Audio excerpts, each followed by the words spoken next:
राधे राधे, हरे कृष्णा। नमस्कार दोस्तों, आज हम आपके लिए लेकर आए हैं निर्जला एकादशी की कथा, जिसका हिंदू धर्म में अत्यधिक महत्व है।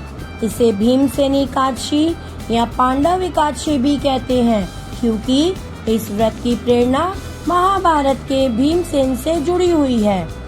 एकादशी तिथि का परिचय क्या है? निर्जला एकादशी ज्येष्ठ मास की शुक्ल पक्ष की एकादशी को आती है, जो 2025 में 6 जून की रात्रि से आरंभ होकर 7 जून की सुबह तक रहती है। निर्जला का अर्थ है बिना जल। इस दिन उपवास करते समय जल ग्रहण भी वर्जित होता है, जिससे यह सभी एकादशियों में सबसे कठिन माना जाता है।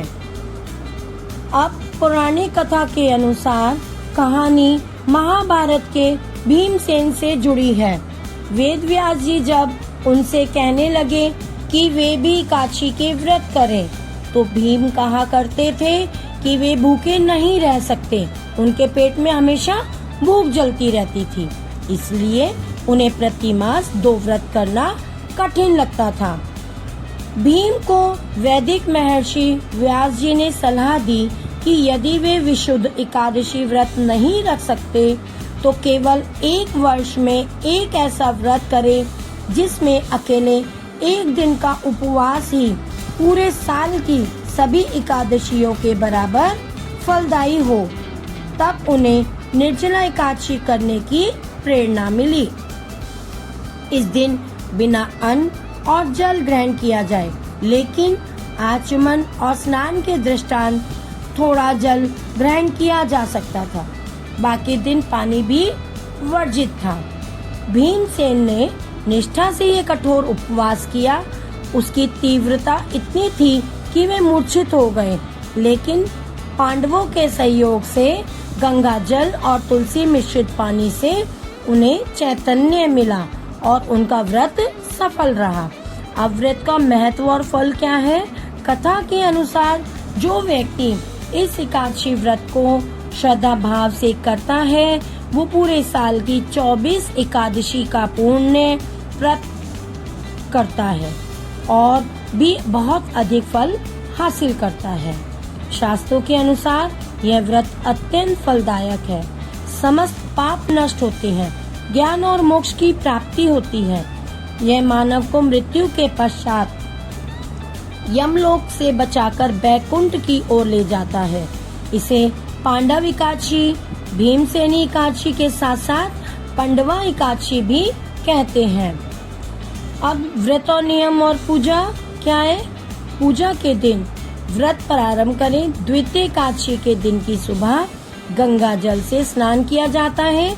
आचमन यानी कि जल ग्रहण एक समय सीमित रूप से किया जा सकता है। उसके बाद पूजा आरंभ होती है।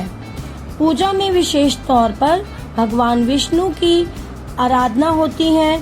अभिषेक, पंचामृत, तुलसी पत्र, दीप आरती, पुष्प और चंदन शामिल है। रात में नैवेद्य चढ़ाकर विष्णु सहस्त्र नाम जाप या कोई अन्य सरल मनोहर स्तोत्र किया जाता है। दिन भर अन्न व जल से पूर्ण रूप से विरत रहना है। यह व्रत का मूल है। दोपहर में सोना वर्जित है। वैचारिक शुद्धता व समर्पण बनाए रखना आवश्यक है।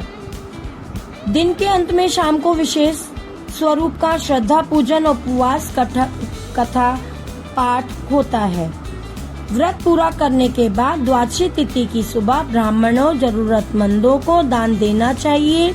इसमें भोजन, कपड़े, जलदान, तुलसी से युक्त कलश आदि शामिल है। विशेष रूप से जल से भरा मटका कलश दान करना पुण्यकर माना जाता है।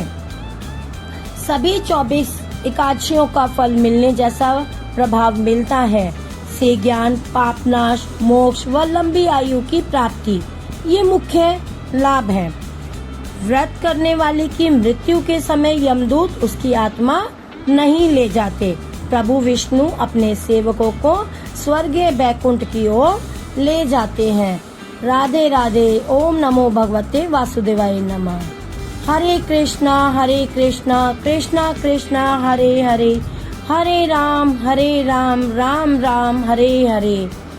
ओम कृष्णाय वासुदेवाय हरे परमात्मने प्रणतक्लेशनाशाय गोविन्दाय नमो नमः। ओम कृष्णाय वासुदेवाय हरे परमात्मने प्रणतक्लेशनाशाय गोविन्दाय नमो नमः।